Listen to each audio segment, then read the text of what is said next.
Eu estava na cela 47 do presídio estadual quando descobri que nem todos os segredos ficam enterrados para sempre. Era março de 2019, meu terceiro ano cumprindo pena por um crime que... Bem, isso não importa agora. O que importa é o que encontrei naquela Bíblia velha que o Marcos deixou para trás quando foi transferido. Vocês acham que conhecem todas as formas de comunicação na prisão? Acham que sabem como a informação circula entre as celas, os pavilhões, até mesmo entre presídios diferentes? Eu pensava que sabia também. Até aquela tarde de terça-feira, quando a chuva batia no teto da ala oeste e o silêncio pesava, mais que o normal. Marcos tinha sido meu companheiro de cela por 8 meses. Um cara reservado, sempre com aquela Bíblia nas mãos, sussurrando orações que eu nunca prestei muita atenção. Quando ele saiu, deixou o livro sobre o colchão fino com um bilhete simples. Para quem precisar de esperança. Eu ri na época. Esperança. Como se palavras em papel pudessem mudar alguma coisa naquele lugar. Mas a solidão fala mais alto que o orgulho, não é mesmo? Depois de uma semana sozinho na cela, peguei a Bíblia. Não para ler versículos, mas porque era a única coisa que havia sobrado dele ali. E foi quando senti algo estranho nas páginas. Algumas folhas estavam mais grossas que outras, coladas. Com cuidado, comecei a separar as páginas do livro de Salmos e encontrei a primeira surpresa. Uma pequena chave dourada, não maior que meu dedo mindinho, envolvida em papel transparente. Junto dela, uma mensagem escrita à mão. Cela 23, pavilhão B, terceira pedra solta na parede norte. Meu coração disparou. Não era possível que, mas conforme continuei folheando, encontrei mais. Muito mais. A Bíblia inteira havia sido transformada em um arquivo secreto. Cada livro, cada capítulo, guardava um segredo diferente. Plantas baixas de setores do presídio desenhadas em pedaços minúsculos de papel. Nomes e códigos que eu não reconhecia. Datas futuras marcadas em vermelho. E então, na última página de Apocalipse, encontrei algo que mudou tudo. Se você está lendo isto, significa que eu não consegui completar o plano. Use as informações com sabedoria. 5 histórias, 5 chaves, 5 chances de liberdade. A primeira você já tem. M.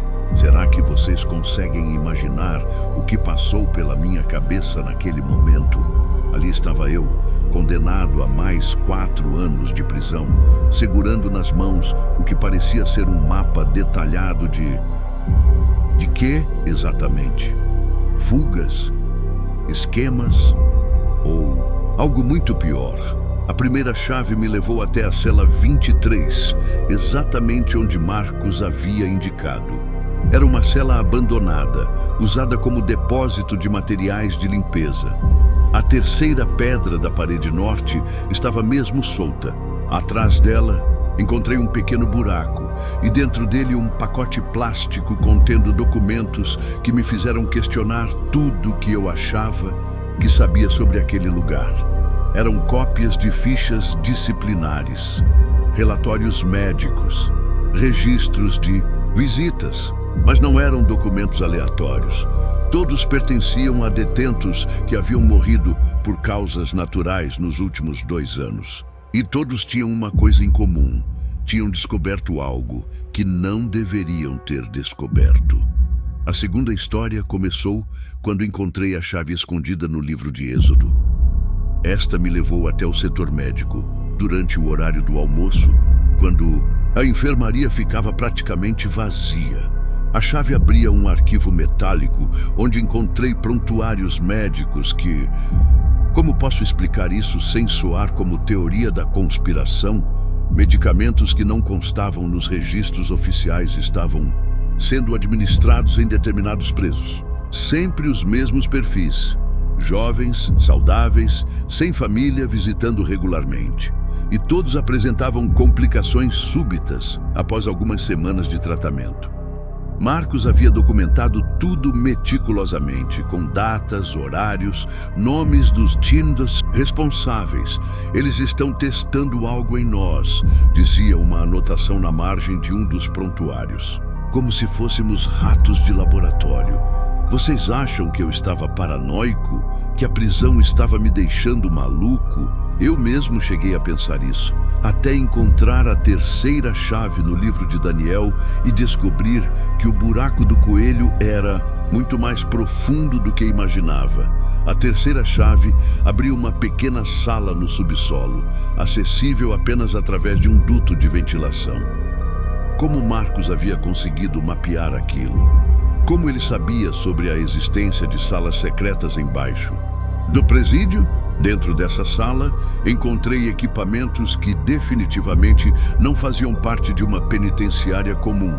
Computadores, impressoras, pilhas de documentos falsos, identidades completas, carteiras de habilitação, CPFs, certidões de nascimento, tudo perfeitamente falsificado.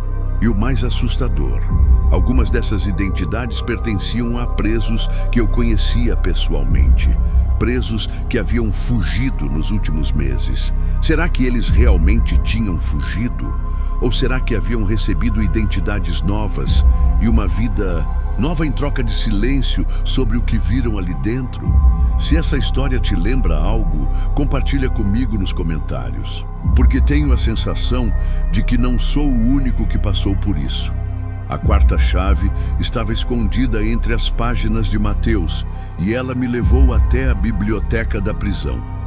Não para os livros, mas para um compartimento secreto atrás das estantes de filosofia. Ali, encontrei a história mais perturbadora de todas. Registros de experimentos psicológicos sendo conduzidos em prisioneiros sem o conhecimento deles. Testes de resistência mental. Drogas alucinógenas misturadas na comida. Sessões de terapia que eram, na verdade, interrogatórios disfarçados. Marcos havia sido uma das cobaias e os registros mostravam como ele havia gradualmente descoberto a verdade sobre o que estava acontecendo. Dia 127. Começaram a adicionar algo na minha refeição. Tenho certeza. Os sonhos estão mais vívidos, as memórias mais confusas. Preciso documentar tudo antes que seja tarde demais. Dia 203. Descobri que outros também estão passando pelos mesmos sintomas. Formamos um grupo silencioso. Nos comunicamos através da Bíblia durante os cultos. Ninguém suspeita. Dia 298. Eles sabem que sabemos. 3 do nosso grupo foram transferidos na madrugada. Não houve tempo para despedidas. Preciso esconder as evidências antes que venham atrás de mim também. E então, entendi por que Marcos havia sido transferido. Tão repentinamente, porque não teve tempo de se despedir direito. Porque deixou a Bíblia com tanta pressa, como se soubesse que não voltaria para buscá-la. A quinta e última chave estava no livro de Apocalipse, ironicamente. Ela abria o arquivo pessoal do diretor da prisão, guardado em sua própria sala. Como consegui acesso? Essa é uma história que vocês terão que imaginar, porque alguns detalhes são perigosos demais para serem contados. Dentro do arquivo, encontrei contratos. Documentos oficiais de uma empresa farmacêutica internacional que usava nossa prisão como laboratório de campo para testes experimentais. O diretor recebia valores mensais astronômicos para permitir que os experimentos continuassem sem interferência. Não eram apenas medicamentos que estavam testando, eram técnicas de controle mental, drogas de interrogatório, métodos de quebra psicológica. E nós, os presos, éramos os cobaias perfeitas, isolados da sociedade, sem voz, sem credibilidade, se algum dia decidíssemos contar a verdade. O arquivo também continha uma lista de resultados promissores. Presos que haviam reagido bem aos experimentos e que seriam realocados para outras instalações para testes mais avançados. O nome do Marcos estava nessa lista, com uma anotação ao lado: transferido para a fase 2. Protocolo Silêncio. Vocês conseguem imaginar o terror que senti ao ler aquilo? Não era apenas sobre experimentos ilegais. Era sobre pessoas desaparecendo, sendo usadas como material de teste, tendo suas mentes manipuladas até não sobrar nada da pessoa que eram antes. E o pior de tudo, eu também estava na lista. Minha transferência estava marcada para a semana seguinte. Naquela noite, não consegui dormir. Fiquei pensando no que o Marcos havia escrito em uma de suas últimas anotações. A verdade precisa sobreviver, mesmo que nós não sobrevivamos para contá-la. Era isso que ele estava fazendo. Não estava planejando uma fuga comum. Estava tentando expor todo o esquema, criar um arquivo de evidências que pudesse ser descoberto por alguém no futuro. Alguém que pudesse usar essas informações para fazer justiça. Mas como fazer justiça quando você está dentro do sistema? Como denunciar quando os próprios guardiões são parte do problema? Como provar algo que foi deliberadamente escondido e camuflado? Passei os dias seguintes copiando tudo que podia, memorizando nomes, datas, detalhes dos experimentos. Se eu fosse transferido, se desaparecesse como tantos outros, pelo menos alguém saberia a verdade sobre o que aconteceu ali. E então, 3 dias antes da minha transferência programada, aconteceu algo inesperado. Uma inspeção surpresa do Ministério Público. Não uma visita de rotina, mas uma operação coordenada com dezenas de agentes, perícia técnica, mandados de busca e apreensão. Alguém havia feito uma denúncia detalhada. Alguém que conhecia exatamente onde procurar as evidências, quais documentos eram importantes, quais pessoas interrogar. A operação foi cirúrgica, como se houvesse um mapa preciso de todos os crimes que estavam sendo cometidos. Vocês sabem, quem fez essa denúncia? Marcos. Mesmo depois de ser transferido, mesmo estando em outro presídio, ele havia conseguido fazer chegar às autoridades competentes todas as informações que coletou durante meses. A Bíblia que deixou comigo não. Era apenas um arquivo de evidências. Era um backup, uma segunda cópia de segurança caso algo desse errado com seu plano original. Durante a operação, encontraram tudo. Os laboratórios secretos, os arquivos médicos falsificados, os contratos com a empresa farmacêutica, as salas de experimentos. Dezenas de pessoas foram presas. Guardas, médicos, administradores e o próprio diretor. Eu fui chamado para depor como testemunha.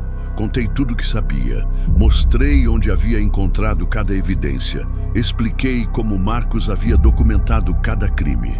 Durante semanas, meu testemunho ajudou a montar o quebra-cabeça completo do que estava acontecendo ali. Mas vocês sabem o que descobri durante o julgamento? Marcos não estava em outro presídio.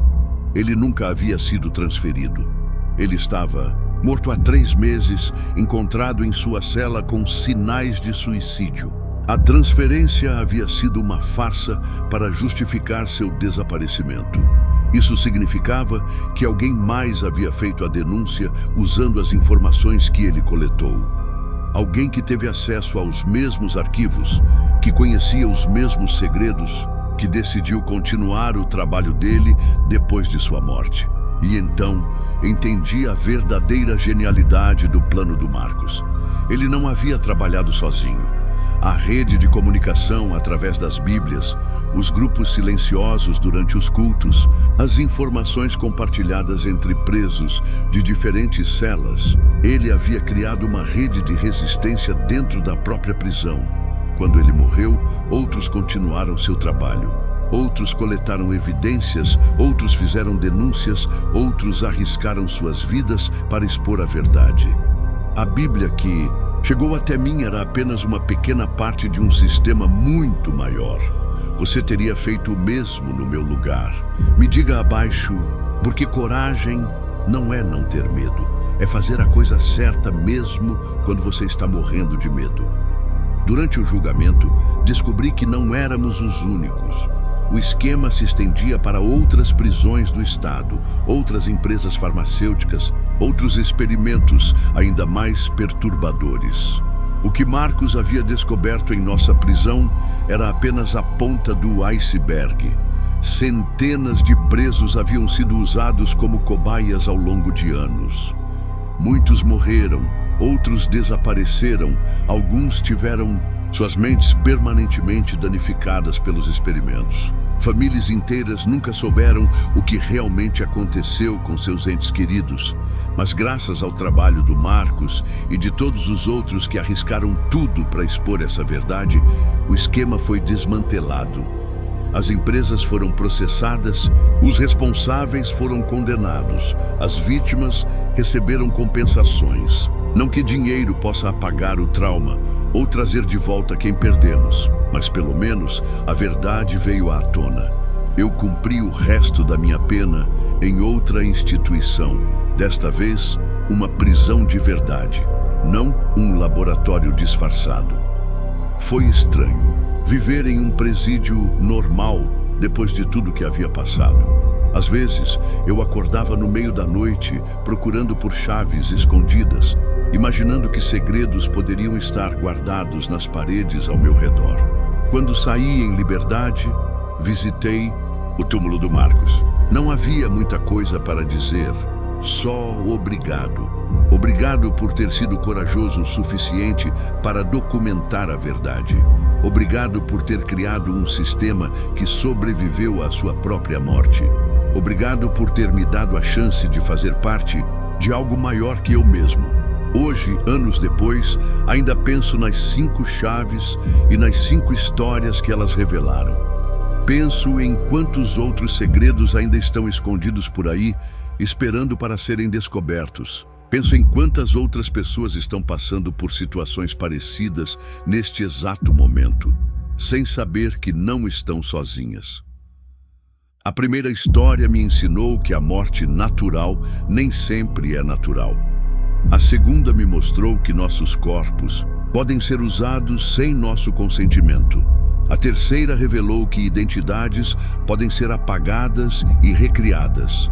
A quarta expôs como nossas mentes podem ser manipuladas sem que percebamos. E a quinta provou que até mesmo nos lugares mais desesperadores, a verdade pode encontrar um caminho para a luz. Mas talvez a história mais importante seja a sexta, a que não estava escrita em lugar nenhum, mas que aprendi vivendo tudo isso. Pessoas comuns podem fazer coisas extraordinárias quando decidem que a verdade vale mais que a própria segurança. Marcos era um preso comum, condenado por crimes comuns, vivendo em uma cela comum. Mas ele escolheu ser extraordinário. Escolheu documentar o que via, mesmo sabendo que isso poderia custar sua vida. Escolheu criar um sistema que pudesse continuar funcionando mesmo depois de sua morte. Escolheu confiar que outras pessoas fariam a coisa certa se tivessem acesso à informação certa. E não foi só ele. Todos nós que fizemos parte dessa rede, que arriscamos nossas vidas para expor a verdade, éramos pessoas comuns que escolheram fazer algo extraordinário. Não tínhamos superpoderes, não tínhamos recursos especiais, não tínhamos conexões importantes. Tínhamos apenas a convicção de que algumas coisas são mais importantes que nossa própria segurança. Às vezes me perguntam se valeu a pena, se toda a angústia, todo o medo, todo o risco compensaram no final. E eu sempre respondo a mesma coisa. Não sei se valeu a pena para mim, mas sei que valeu a pena para todas as pessoas que não passarão pelos experimentos que nós passamos. Para todas as famílias que não perderão entes queridos em circunstâncias misteriosas. Para todos os presos que não terão suas mentes manipuladas sem seu consentimento. A verdade tem esse poder estranho. Uma vez que ela vem à tona, ela se espalha como ondas em um lago. Não dá para controlar aonde ela vai chegar ou quantas pessoas ela vai tocar. O que o Marcos começou documentando em uma Bíblia velha se transformou em uma operação nacional que expôs crimes em dezenas de instituições. Hoje, quando vejo uma Bíblia, não penso apenas em fé ou religião. Penso na coragem de usar as ferramentas que estão disponíveis, por mais simples que sejam, para documentar e preservar a verdade. Penso na importância de criar sistemas que possam sobreviver mesmo quando nós não podemos. E penso na responsabilidade que todos temos quando encontramos uma verdade inconveniente. Podemos ignorá-la, podemos fingir que não a vimos, podemos tentar esquecer e seguir em frente, ou podemos fazer como o Marcos, documentar, preservar e encontrar uma forma de garantir que essa verdade chegue até as pessoas certas, mesmo que isso signifique sacrificar nossa própria segurança. Não estou dizendo que todos devem ser heróis, não estou dizendo que todos devem arriscar tudo por uma causa. Mas estou dizendo que, quando a oportunidade aparecer, quando você tiver nas mãos informações que podem fazer a diferença na vida de outras pessoas, lembre-se desta história. Lembre-se de que verdades enterradas têm uma forma estranha de voltar à superfície, especialmente quando pessoas corajosas decidem que vale a pena desenterrá-las. As 5 chaves do Marcos abriram muito mais que gavetas e arquivos secretos. Elas abriram a possibilidade de justiça em um lugar onde a justiça parecia impossível. Elas abriram caminho para que centenas de vítimas tivessem suas histórias contadas. Elas abriram precedentes legais que protegerão outras pessoas no futuro. E talvez, mais importante que tudo isso, elas abriram minha própria perspectiva sobre o que significa ter coragem. Antes de tudo isso, eu achava que coragem era não ter medo. Depois de viver essa experiência, aprendi que coragem é ter medo e mesmo assim fazer a coisa certa. É saber que você pode perder tudo e ainda assim escolher a verdade. Não sei o que aconteceu com os outros presos que fizeram parte dessa rede de resistência. Alguns foram transferidos, outros cumpriram suas penas e saíram em liberdade. Alguns talvez tenham preferido o silêncio após tudo que passamos. Mas todos nós carregamos a mesma lição. Mesmo nos lugares mais sombrios, mesmo nas situações mais desesperadoras, sempre há uma forma de fazer a diferença. Às vezes, essa diferença vem através de grandes gestos heróicos.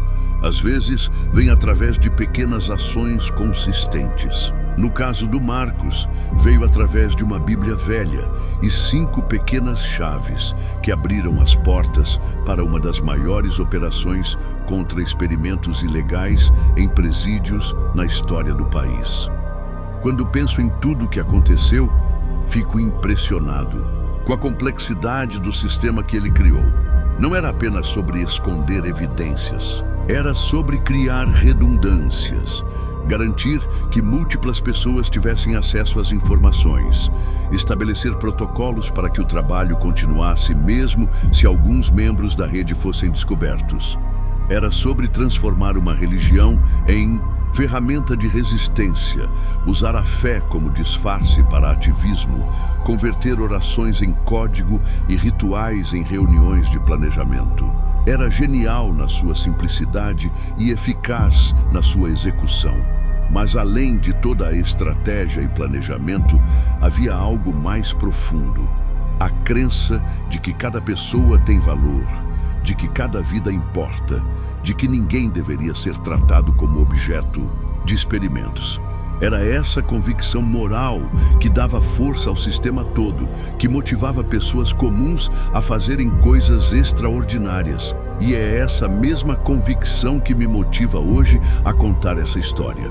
Porque acredito que vocês, que estão me ouvindo agora, têm o direito de saber que essas coisas acontecem, que sistemas de opressão existem em lugares onde menos esperamos, que pessoas em posições de poder às vezes abusam dessa autoridade de formas que nossa imaginação mal consegue conceber, mas também quero que vocês saibam que sempre há esperança, sempre há pessoas dispostas a lutar contra a injustiça, sempre há formas de resistir, mesmo quando parece impossível. Às vezes essas formas são óbvias, às vezes são criativas, às vezes são perigosas, mas elas sempre existem. O legado do Marcos não são as 5 chaves ou os documentos que ele coletou. O verdadeiro legado dele é a prova de que uma pessoa pode fazer diferença, mesmo quando essa pessoa está em sua pior situação, mesmo quando todos os sistemas parecem estar trabalhando contra ela. Ele pegou o que tinha disponível: tempo, observação, uma rede de pessoas que também queriam justiça, e transformou isso em uma ferramenta poderosa de mudança. Não precisou de recursos externos, não precisou de posição de poder, não precisou de permissão de ninguém. Precisou apenas da decisão de que algumas coisas são inaceitáveis e merecem ser combatidas. Essa é uma lição que se aplica muito além das paredes de uma prisão. Em qualquer situação onde vemos injustiça, onde presenciamos abuso de poder, onde sabemos de verdades que estão sendo escondidas, temos a escolha. Podemos nos calar, podemos nos conformar, podemos fingir que não é nossa responsabilidade. Ou podemos seguir o exemplo do Marcos e encontrar uma forma de documentar, preservar e divulgar a verdade. Não precisa ser através de chaves escondidas em Bíblias. Pode ser através de fotos, gravações, documentos, testemunhos, redes sociais, contatos com jornalistas ou advogados. O importante não é o método, é a decisão de agir.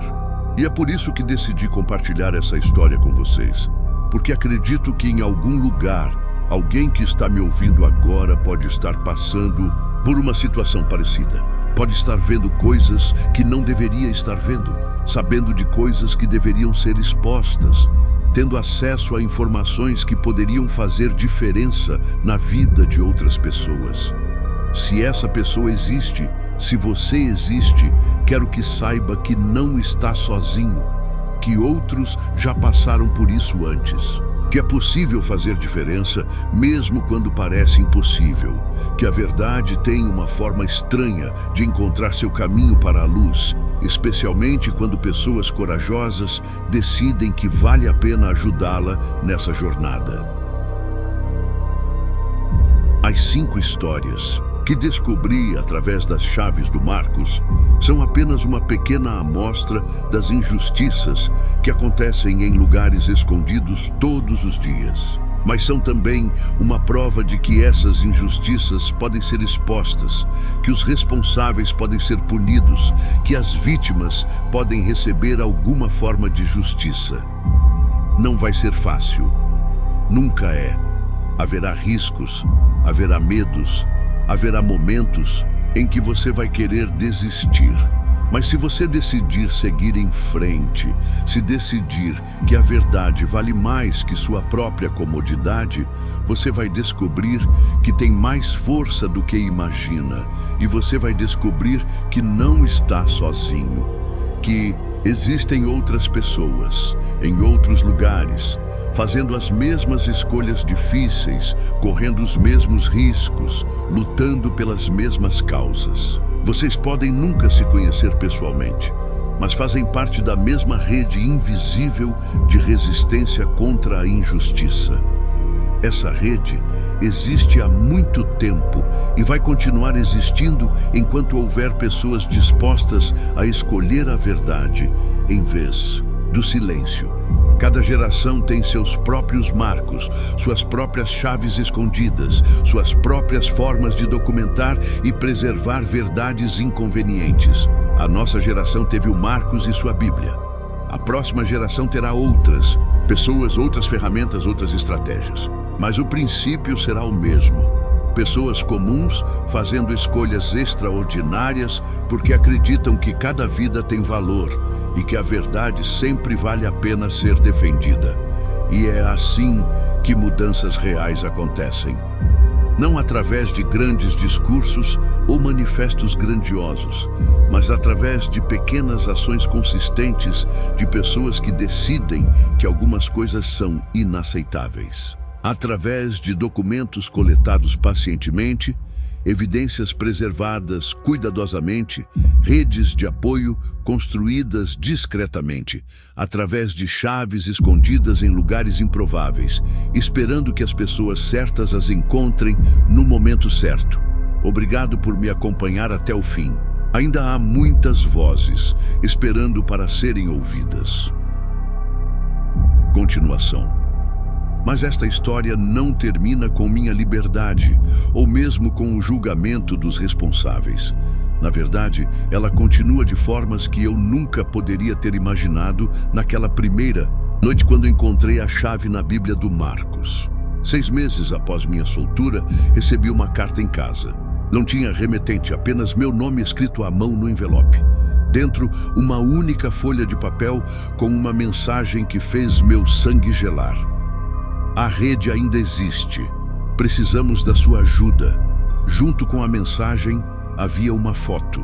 A foto mostrava uma Bíblia aberta e mesmo à distância, mesmo através de uma imagem granulada, eu conseguia ver que algumas páginas estavam mais grossas que outras. O padrão era inconfundível. Alguém estava usando o mesmo método do Marcos para esconder informações. No verso da foto, um endereço. Um presídio federal a 400 quilômetros da minha cidade. Durante dias, debati comigo mesmo se deveria investigar. Eu havia cumprido minha parte, não havia? Havia testemunhado no julgamento. Havia ajudado a expor os crimes. Havia arriscado minha vida para que a verdade viesse à tona. Por que deveria me envolver novamente? Mas havia algo na mensagem que não me deixava em paz. A rede ainda existe. Isso implicava que o sistema criado pelo Marcos havia se expandido além da nossa prisão original, que outras pessoas, em outros lugares, haviam adotado os mesmos métodos para documentar injustiças. E se isso fosse verdade, significava que ainda havia segredos sendo guardados, crimes sendo cometidos, vítimas precisando de ajuda. Como eu poderia simplesmente ignorar isso e seguir com minha vida como se nada tivesse acontecido? 2 semanas depois, eu estava dirigindo na estrada que levava ao presídio federal. Não como visitante comum, mas como voluntário de uma organização religiosa que distribuía Bíblias e oferecia apoio espiritual aos detentos. Foi surpreendentemente fácil me credenciar. Aparentemente, poucos voluntários se dispõem a trabalhar em presídios federais de segurança máxima. Minha primeira visita foi um reconhecimento. Observei a rotina, identifiquei os padrões, tentei entender como a informação circulava naquele ambiente. E durante uma sessão de estudo bíblico na capela, encontrei o que estava procurando. Um detento na 3ª fileira segurava uma Bíblia com as mesmas características da foto. Páginas visivelmente mais grossas em certas seções. Quando nossos olhares se cruzaram, ele fez um pequeno aceno com a cabeça, quase imperceptível, mas suficiente para confirmar que eu estava no lugar certo. Após a sessão, ele se aproximou com o pretexto de fazer uma pergunta sobre o sermão. Pastor, ele disse baixo, eu gostaria de fazer uma confissão particular. Você teria alguns minutos? Nos dirigimos a uma sala reservada para aconselhamento espiritual. Assim que a porta se fechou, ele foi direto ao ponto. Você conheceu o Marcos? A pergunta me pegou desprevenido, mas tentei manter a compostura. Conheci muitas pessoas chamadas Marcos ao longo da vida. Este deixou uma Bíblia especial para trás. Uma Bíblia que mudou muitas vidas. Era a confirmação que eu precisava. Sim, respondi, conheci esse Marcos. O que ele me contou nas 2 horas seguintes expandiu minha compreensão sobre a magnitude do que estava acontecendo. O método do Marcos não havia morrido com ele. Pelo contrário, havia se espalhado como um vírus beneficente através do sistema prisional. Detentos transferidos levavam o conhecimento para novas instituições. Voluntários religiosos, alguns sem nem saber o que estavam fazendo, transportavam Bíblias especiais entre diferentes presídios. uma rede invisível de comunicação havia se formado, conectando centenas de pessoas em dezenas de instituições através de todo o país. Não somos os únicos, ele me disse. Existem células ativas em pelo menos 15 estados, todas usando variações do sistema original, todas documentando irregularidades, coletando evidências, preservando provas de crimes que estão sendo cometidos. Mas havia um problema. A rede estava sendo descoberta, lentamente, gradualmente, mas estava sendo descoberta. Administrações prisionais haviam começado a notar padrões suspeitos. Bíblias estavam sendo confiscadas mais frequentemente. Voluntários religiosos estavam sendo submetidos a inspeções mais rigorosas. Eles ainda não entenderam completamente o sistema, ele continuou. Mas sabem que algo está acontecendo. E quando descobrirem, vai ser um massacre. Todos nós que fazemos parte disso vamos simplesmente desaparecer. Era por isso que eu havia sido contactado.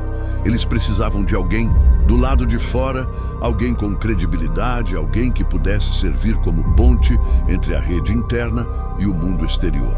Alguém que pudesse garantir que, mesmo se todos os membros internos fossem descobertos, as informações coletadas não se perderiam. Eu havia me tornado, sem perceber, o backup do backup, a última linha de defesa do sistema criado pelo Marcos. Durante os meses seguintes, estabeleci uma rotina. Visitava diferentes presídios como voluntário religioso, sempre carregando Bíblias normais e saindo com Bíblias especiais. Em casa, transcrevia meticulosamente cada documento escondido, cada evidência coletada, cada testemunho registrado. Criava cópias digitais, físicas, enviava informações para advogados de direitos humanos, jornalistas investigativos, organizações não governamentais. Era um trabalho exaustivo e perigoso. A paranoia se tornou minha companheira constante. Cada carro que me seguia por mais de 2 quadras, cada telefonema sem resposta do outro lado, cada ruído estranho durante a noite, tudo me fazia questionar se havia sido descoberto. E então, numa manhã de quinta-feira, meus piores medos se confirmaram. Acordei com agentes federais batendo na minha porta. Mandado de busca e apreensão. Suspeita de envolvimento em atividades subversivas dentro do sistema prisional. Eles reviraram minha casa por 6 horas. Encontraram algumas das cópias que eu havia escondido, mas não todas. Felizmente, eu havia aprendido com o Marcos sobre a importância de redundâncias. As informações mais importantes estavam distribuídas em vários locais, com várias pessoas diferentes. Fui interrogado por 2 dias. Eles sabiam sobre a rede, sabiam sobre o sistema de comunicação através das Bíblias, sabiam que eu estava servindo como intermediário entre os prisioneiros e o mundo exterior. Mas não sabiam exatamente quantas pessoas estavam envolvidas ou onde todas as evidências estavam escondidas. Você tem uma escolha, disse o agente principal durante o 2º dia de interrogatório. Nos conta tudo o que sabe sobre essa rede e te tratamos como colaborador. Continua fingindo que não sabe de nada e te processamos por obstrução de justiça, formação de quadrilha e uma dúzia de outras acusações. Era exatamente o tipo de situação que o Marcos havia previsto.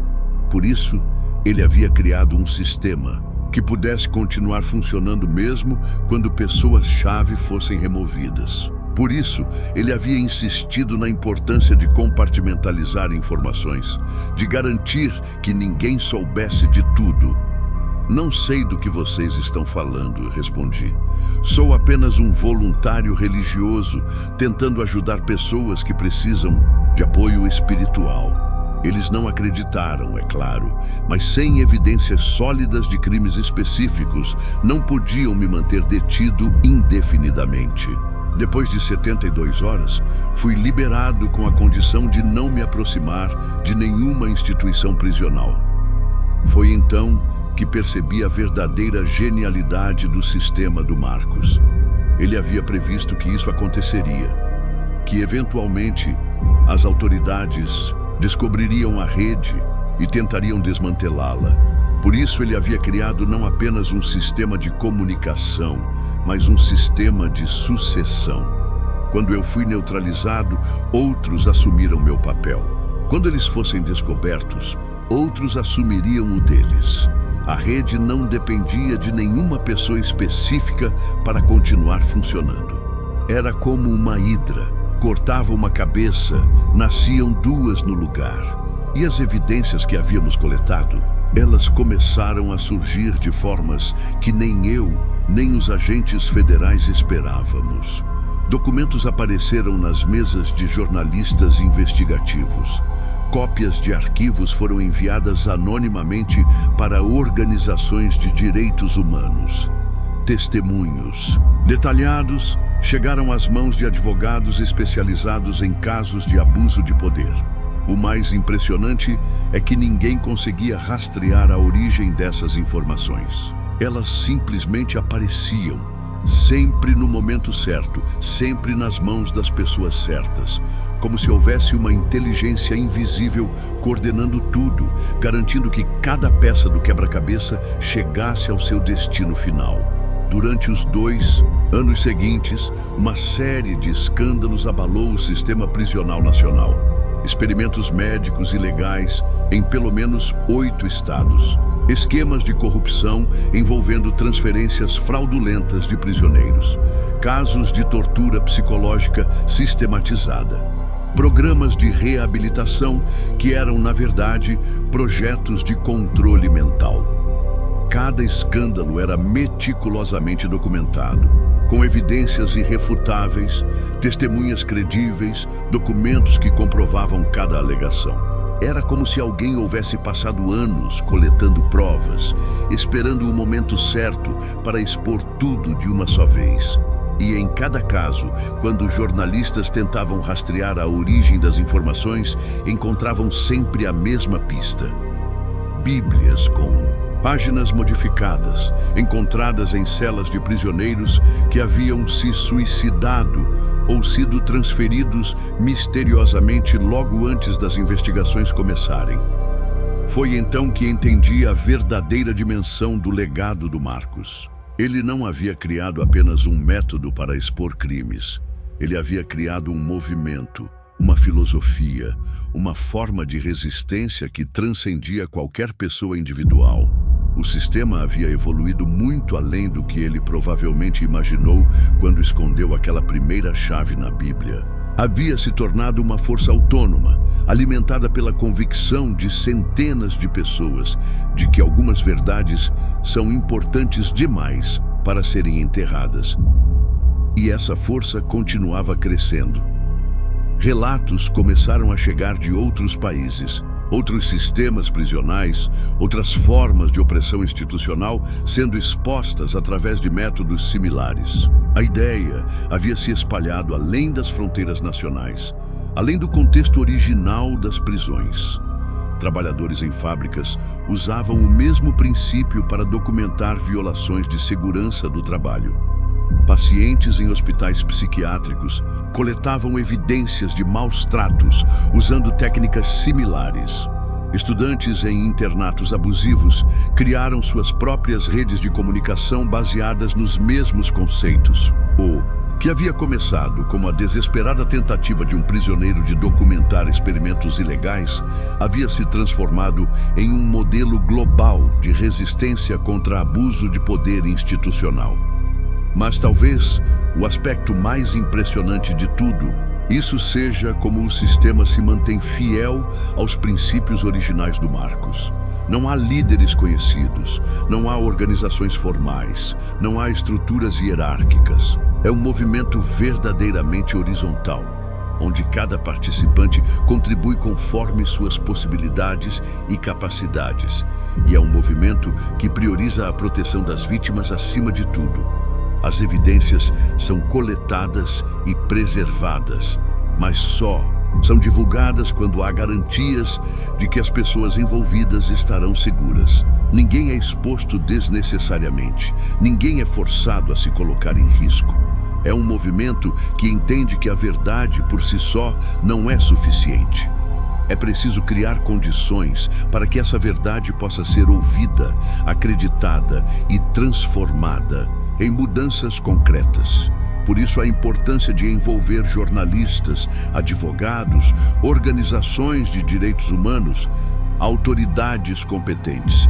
É um movimento que reconhece que a injustiça institucional é um problema sistêmico, que requer soluções sistêmicas. Não basta expor crimes individuais. É preciso criar mecanismos que impeçam que esses crimes se repitam no futuro. E, acima de tudo, é um movimento que mantém viva a esperança. A esperança de que pessoas comuns podem fazer diferença. A esperança de que a verdade, eventualmente, sempre encontra um caminho para a luz. A esperança de que nenhum sistema de opressão é forte o suficiente para silenciar completamente aqueles que se recusam a aceitar a injustiça. Hoje, 5 anos depois de encontrar aquela primeira chave na Bíblia do Marcos, ainda recebo ocasionalmente cartas anônimas. Às vezes, são apenas agradecimentos de pessoas que foram ajudadas pelas exposições que resultaram do nosso trabalho. Às vezes, são atualizações sobre novos desenvolvimentos na rede. Às vezes, são pedidos de orientação de pessoas que descobriram irregularidades em suas próprias instituições e querem saber como proceder. Eu sempre respondo da mesma forma. Não sou líder de movimento algum. Não tenho autoridade sobre pessoa alguma. Não posso garantir segurança ou sucesso, mas posso compartilhar o que aprendi com o Marcos e com todos os outros que vieram depois dele. A primeira lição é sobre paciência.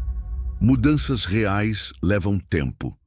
O Marcos passou meses coletando evidências antes de poder agir.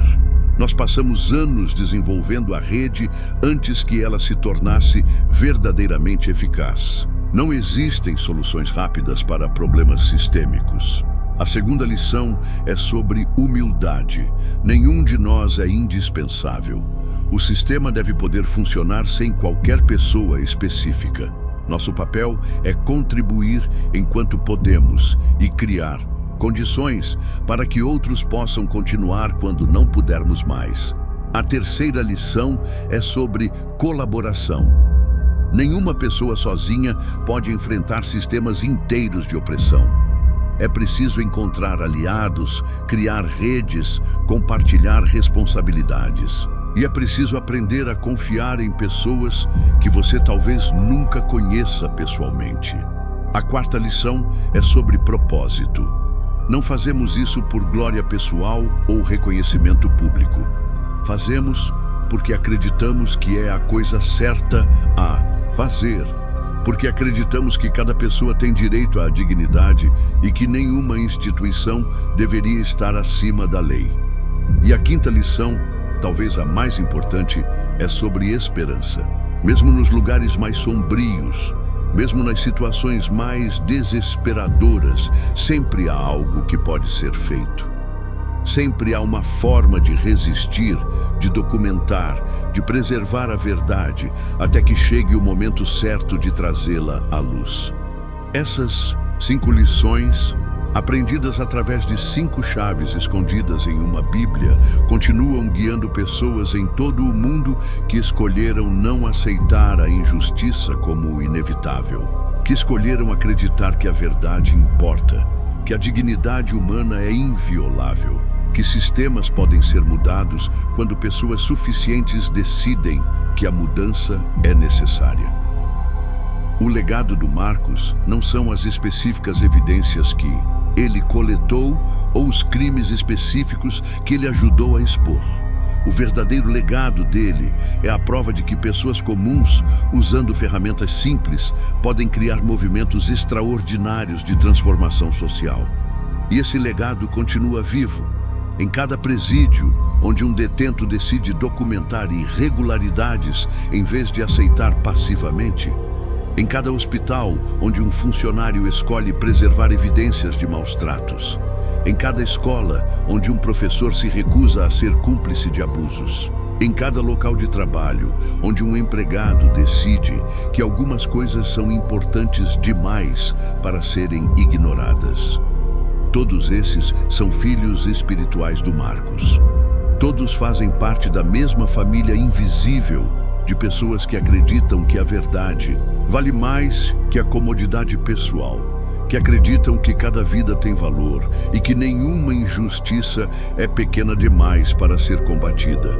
E é assim que o mundo muda, não através de grandes eventos dramáticos ou figuras heróicas solitárias, mas através de pequenas escolhas consistentes de pessoas comuns que decidem fazer a coisa certa, mesmo quando é difícil, mesmo quando é perigoso, mesmo quando parece que ninguém está prestando atenção.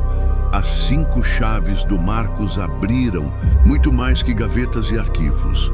Elas abriram possibilidades, abriram caminhos, abriram mentes e corações para a ideia de que a resistência à injustiça não é apenas possível, mas necessária.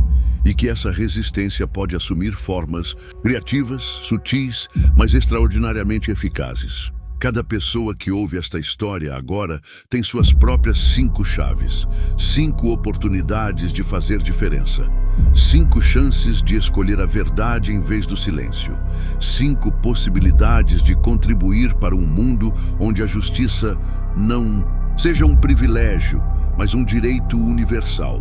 As chaves estão nas suas mãos agora. A questão é, o que você vai fazer com elas? A história do Marcos e das 5 chaves escondidas na Bíblia é, no final das contas, uma história sobre escolhas. Sobre a escolha de ver injustiças em vez de fingir que elas não existem. Sobre a escolha de documentar crimes em vez de aceitar que são inevitáveis. Sobre a escolha de arriscar segurança pessoal em nome de princípios maiores.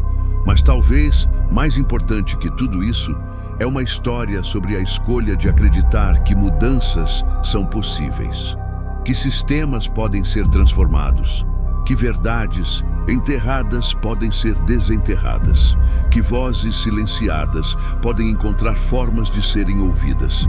E essa escolha está disponível para cada um de nós, todos os dias, em grandes e pequenas situações. Na escolha de denunciar irregularidades que presenciamos, na escolha de apoiar vítimas de injustiça, na escolha de documentar e preservar verdades inconvenientes, na escolha de acreditar que nossa contribuição individual pode fazer diferença no conjunto maior das coisas. As 5 chaves do Marcos nos ensinam que não precisamos de superpoderes para ser heróis. Não precisamos de posições de poder para fazer diferença. Não precisamos de recursos extraordinários para criar mudanças extraordinárias. Precisamos apenas da coragem de usar o que temos disponível da melhor forma possível. Precisamos da persistência para continuar trabalhando mesmo quando os resultados não são imediatamente visíveis. Precisamos da sabedoria para criar sistemas que possam sobreviver aos seus criadores. E precisamos da fé de que a verdade, eventualmente, sempre encontra um caminho para a luz. Estas são as verdadeiras chaves, não objetos físicos escondidos, em lugares secretos, mas princípios e valores que cada um de nós pode escolher adoptar e aplicar em nossas próprias vidas e circunstâncias. A história continua, a rede continua crescendo. Novos Marcos surgem todos os dias, em diferentes lugares, enfrentando diferentes tipos de injustiça, mas unidos pela mesma convicção fundamental, que algumas coisas são importantes demais para serem aceitas em silêncio. E todos nós temos a oportunidade de fazer parte dessa história. Todos nós podemos escolher ser uma das vozes que se recusa a ser silenciada. Uma das mãos que documenta verdades inconvenientes. Um dos corações que escolhe esperança em vez de resignação. As chaves estão nas suas mãos. A história está esperando para ser escrita. E a escolha, como sempre, é sua.